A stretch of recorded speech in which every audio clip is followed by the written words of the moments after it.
So this video is just to conclude and look at the attitude behind seeking first to understand and looking at some supporting thoughts that I want to share. When we look at empathy, there's only two parts to it. There's the skills. We talked about the skills of it in the last video.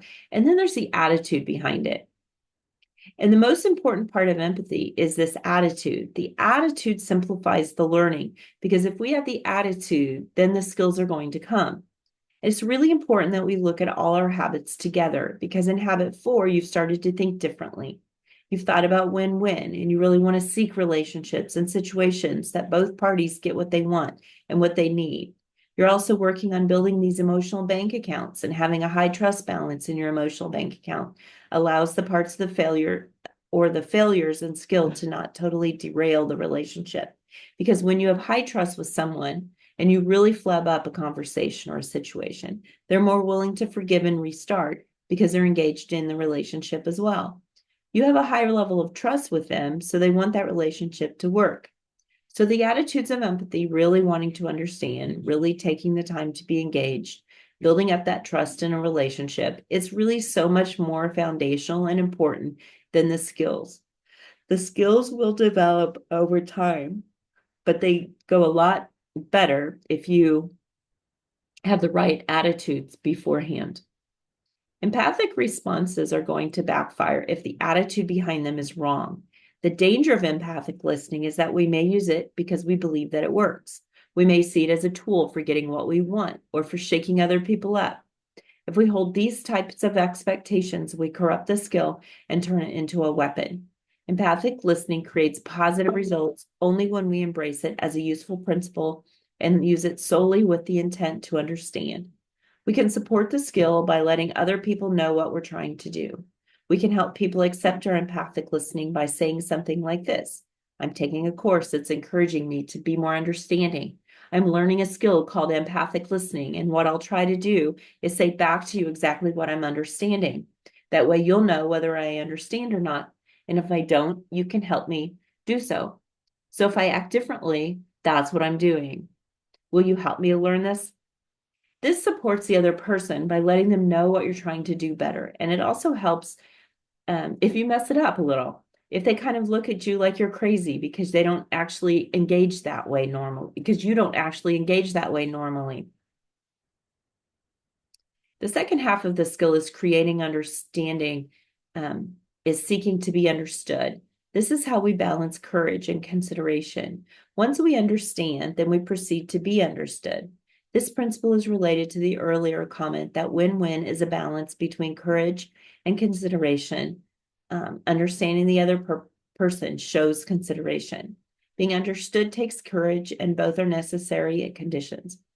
If, in this course of being understood, if we start to sense resistance, we have another opportunity to choose again, either to be defensive or to seek to be understood. So we may find ourselves moving back and forth between seeking to understand and seeking to be understood. The process is complete when both parties feel understood and when their interaction has given them a foundation for discovering that third alternative. Look at a few of the supporting ideas behind this habit. First of all, seeking first to understand saves time.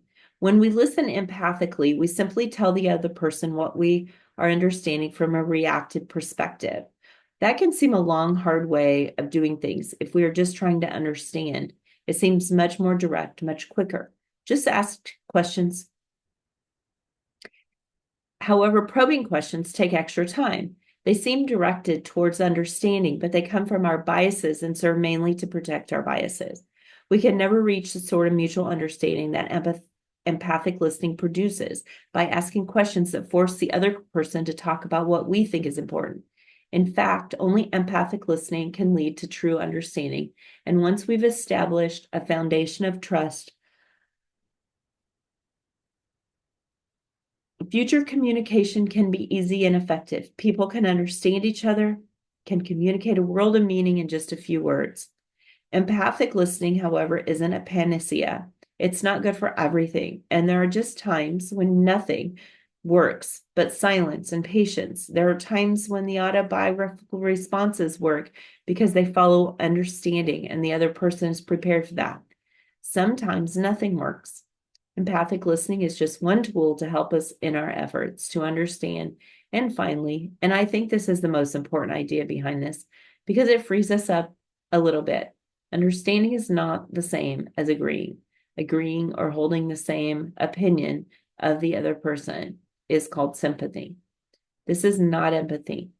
However, the idea behind empathy is not to agree with people, but to understand that to give them psychological air to allow them to feel safe so that we can communicate openly. When people agree with one another, there's no need to communicate and no need to find a third alternative. In that sense, sympathy can trap us into a lose-win relationship and can actually get in the way of the third alternative.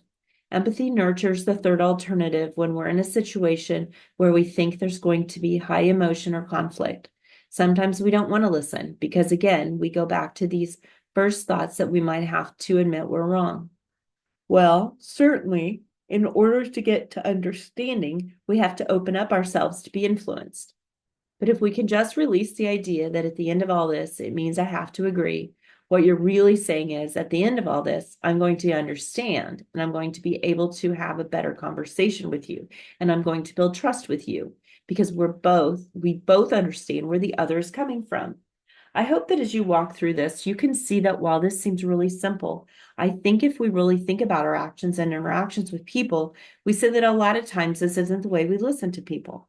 If we will employ these practices and learn these skills and have and develop the attitudes necessary, we can become so much more effective with people in our lives that are important to us. Thank you. That concludes our discussion on habit 5.